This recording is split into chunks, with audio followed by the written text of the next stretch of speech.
Be Healthy, Live Well bersama Kata Dokter. Halo sahabat KIH, selamat datang di podcast Kata Dokter, Be Healthy, Live Well. Persembahan Kasih Ibu Hospital Group. Perkenalkan, saya Lucy as the host, dan di episode perdana kali ini saya bakal ngobrol bareng sama dokter spesialis andrologi Kasih Ibu Hospital Denpasar, Dr. Igusti Ngurah Pramesemara SPAND. Halo dokter, apa kabar? Halo, baik-baik saja, sehat hari ini. Tetap semangat ya? Iya, tetap semangat pasti itu. Ya, dok, episode perdana kita ini cukup menarik. Topiknya berupa pertanyaan yang biasanya disampaikan oleh para pria, tapi wanita juga perlu tahu nih dokter. Wanita juga perlu tahu, dan itu sangat penting ya, sangat untuk penting. Keharmonisan pasangan tersebut. Iya. Topiknya adalah, apa kabar ereksi Anda hari ini? Dok, pertanyaan perdana dari saya. Ereksi itu sebenarnya apa? Nah, ini penting ya, jadi diketahui oleh semua ya, terutama untuk pasangan suami istri. Jadi ereksi itu adalah kondisi di mana penis itu bisa membesar, memanjang, dan juga mengeras. Ya, yang kita harapkan adalah kondisi ereksinya tentu saja yang optimal, seperti itu. Kenapa harus ada pertanyaan, apa kabar ereksi Anda hari ini? Emangnya harus dicek ya dok ereksi itu ya? Ternyata ereksi itu fungsi yang sangat penting ya, jadi indikator sangat penting untuk kesehatan, terutama di reproduksi dan seksual pria. Jadi kondisi ereksi, mendapatkan ereksi yang spontan di setiap hari, baik itu di pagi maupun di malam hari, itu mencerminkan kadar hormon testosteron pada seorang pria. Dan kita perlu ketahui hormon testosteron itu penting untuk pria, seperti bensin ya. Jadi itu adalah bahan bakarnya seorang pria dan juga bisa menentukan kesehatan lainnya. Tidak hanya tentang reproduksi dan seksual. Cukup menarik tadi dokter bilang ereksi spontan. Emang ada dok ereksi yang nggak spontan? Ereksi yang tidak spontan tentu saja yang waktu kita mau berhubungan seperti itu. Ya, jadi berhubungan seksual tentu diperlukan ereksi yang tidak spontan. Nah, ereksi spontan ini artinya dia muncul sendiri. Jadi ereksinya terkadang muncul ketika di malam ataupun juga di pagi hari. Jadi pada saat hormon testosteron itu meningkat. Dan itu lepas dari pengaruh kontrol kita. Jadi itu yang disebut dengan ereksi spontan. Nah, kita kembali lagi ke ereksi penis sih dokter ya. Normal ukuran penis pria umumnya itu berapa senti dok? Iya, ini juga harus diketahui ya. Bukan berapa meter ya dok ya? Iya tentu ya. Ya jadi kita harus ketahui ya, sahabat kaya juga penting sekali untuk mengetahui. Dan sebenarnya bisa dilakukan sendiri di rumah ya, periksa sendiri. Hanya cukup membutuhkan alat penggaris saja. Jadi seperti itu ya. Jadi bisa diukur sambil posisinya berdiri, kemudian menggunakan penggaris, ditekan ke belakang sedikit di bagian pangkal yang dekat perut, kemudian ditarik ujung penisnya dan diukur. Normalnya ukurannya harus 6,5 cm. Jadi sebelum minimal ereksi seperti itu. Pastinya ya. Ya, posisinya ya jangan saat ereksi. Kalau ereksi tentu saja dia akan meningkat kurang lebih 30% dari ukuran yang normal. Jadi seperti itu. Permasalahannya sekarang dok, ini maaf sekali nih, untuk pria yang mengalami obesitas tuh gimana tuh dok? Nah, ini yang kesulitan kalau misalnya pria yang obesitas ya, atau yang mungkin perutnya ya, lingkar pinggangnya yang besar seperti itu. Nah, ini pemeriksaannya bisa dilakukan dengan posisi tidur. Jadi seperti itu, jadi perutnya akan lebih landai, ya kemudian bisa mengukur dengan penggarisnya seperti itu. Tapi kalau mengalami kesulitan silakan datang, ya. Jadi bisa ke androlog yang terdekat untuk dilakukan pemeriksaan. Nah, kondisi yang gemuk atau obesitas ini sering menyebabkan penis itu tampak tidak terlihat ya. Jadi sering disebut dengan burit penis. Jadi terkubur penisnya seperti itu. Jadi tiba-tiba, oh penis saya mana? Nggak kelihatan ya dokter ya. Iya. Oke. Nah dok, sebenarnya gimana nih cara menilai ereksi normal atau enggak? Ada nggak sih alat ukurnya? Iya, ada alat ukurnya dan bisa dikerjakan sebenarnya oleh masyarakat ya, atau mungkin sahabat KIH di rumah ya. Jadi ada istilahnya namanya skor erection hardness score ya. Jadi seperti itu ya. Jadi skor untuk menilai kekerasan daripada ereksi penis ya. Itu ada nilai-nilainya dari 4, 3, 2, dan 1. Jelaskan dok. Nah, kalau 4 itu ereksinya otomatis yang bagus ya, yang optimal ya. Jadi dia bisa membesar secara optimal ya.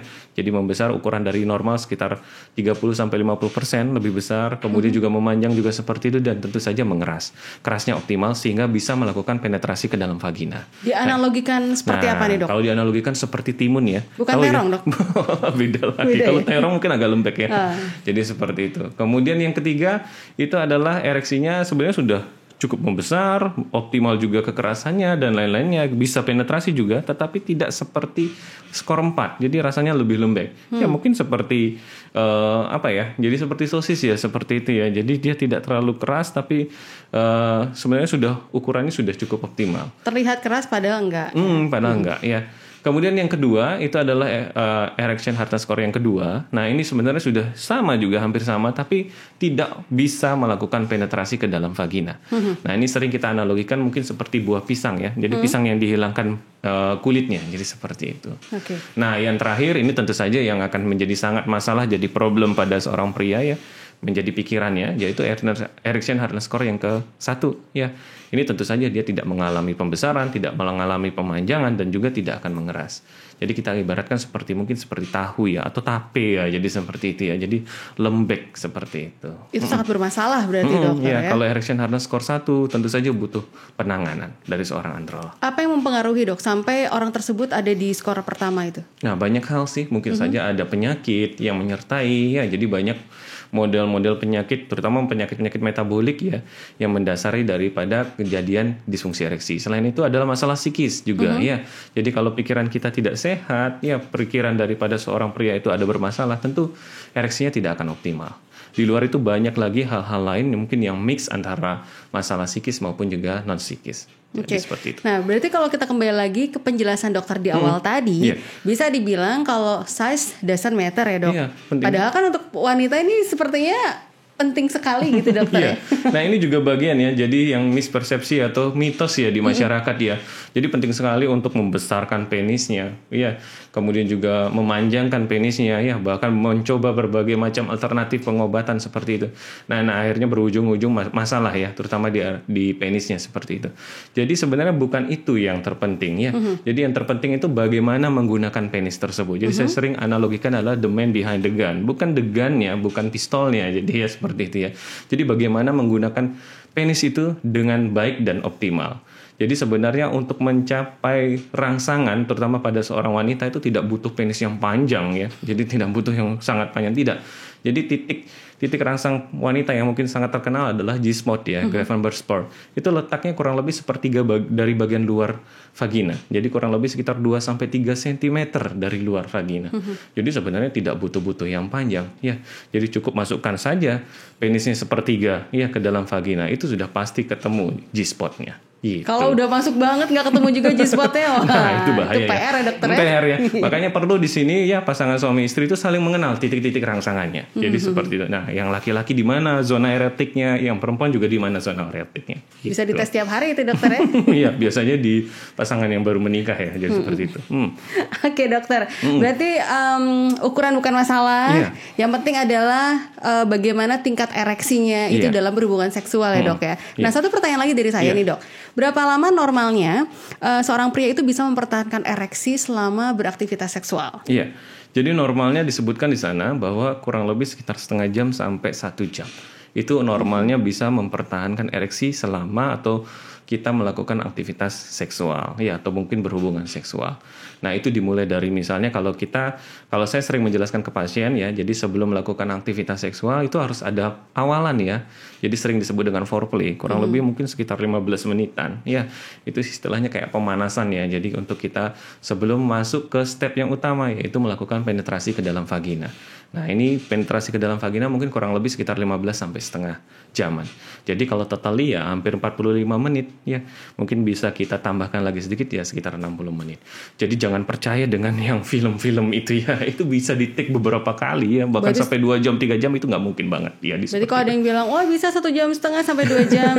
Itu mustahil ya dokter itu ya? Itu mustahil. Atau mungkin dia melakukan hal tersebut dengan cara terputus. Jadi tidak pernah mencapai orgasme, tidak pernah melakukan ejakulasi. Jadi ketika hampir seperti itu dia akan break dulu. Break kemudian akan melanjutkan lagi mungkin aktivitasnya kurang lebih sekitar 15 sampai setengah jam kemudian. Jadi sering seperti itu. Oke. Ada tips khusus nggak dari dokter untuk para pria nih ya supaya mereka tetap mengalami ereksi yang sehat setiap hari, apakah dari makanan atau olahraga mungkin? Ya, jadi kalau untuk tipsnya sih ya hampir sama dengan kesehatan secara umum ya. Jadi makanan yang sehat ya, kemudian hindari juga perilaku yang berisiko, misalnya merokok ya. Sekarang lagi ngetren juga nge-vape ya, itu hampir sama 11-12. Kemudian juga alkohol mungkin bisa di stop seperti itu.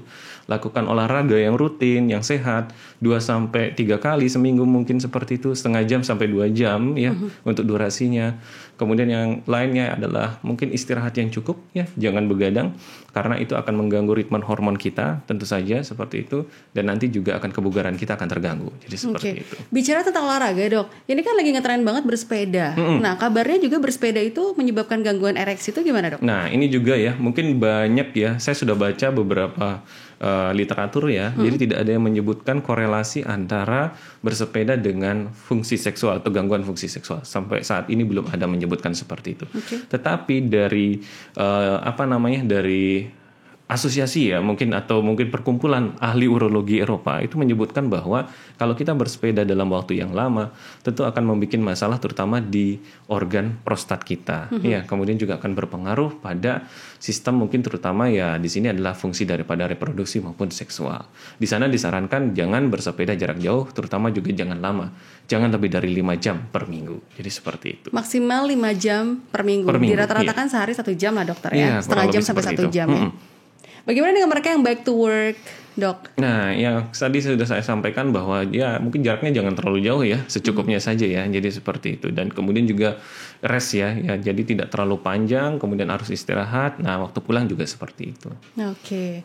Nah, untuk sahabat KIH nih dokter ya, yang ingin memeriksakan kesehatan penisnya gitu ya, atau mungkin juga ada yang ingin bertanya mengenai bagaimana nih ukuran penis yang seharusnya dimiliki oleh yang bersangkutan, itu mungkin bisa langsung ngobrol sama dokter di Kasih Ibu Hospital Denpasar ya dokter ya? Iya. Bisa diinfokan waktu prakteknya, Dok? Iya, baik. Jadi untuk sahabat KIH ya yang mengalami masalah problem terutama masalah seksual ya terkait dengan mungkin kalau tadi sudah disampaikan bagaimana kondisi ereksinya ya, bagaimana juga mungkin terkait dengan ukuran penisnya karena ini sering juga bikin masalah bahkan sampai gangguan cemas seperti itu ya. Saya banyak pasiennya seperti itu. Nah, itu bisa datang ya. Nanti kita bisa berdiskusi ya, kemudian juga bisa bertemu ya. Selain itu juga bisa saya lakukan pemeriksaan fisik nanti untuk minimal adalah menjelaskan bagaimana kondisi daripada organ reproduksi Anda tersebut. Nah, bisa ditemui saya di Kasih Ibu Denpasar, Jalan Tuku nomor 120 ya. Jadi setiap hari Senin, Rabu atau Jumat ya jam 5 sore sampai jam 8 malam. Mungkin seperti itu. Oke Dr. Pram, terima kasih untuk penjelasannya hari ini. Semoga seluruh sahabat KIH yang pria nih ya mengalami ereksi yang sehat setiap harinya. Ya, dan sahabat KIH, untuk Anda yang ingin mengetahui lebih dalam mengenai dunia kesehatan lewat channel Facebook dan Instagram @kasihIbuHospital, langsung aja ya, bisa juga subscribe YouTube channel kita di KIH TV. So, jangan tunda untuk sehat karena kesehatan merupakan hal yang utama. Kita ketemu lagi di episode selanjutnya.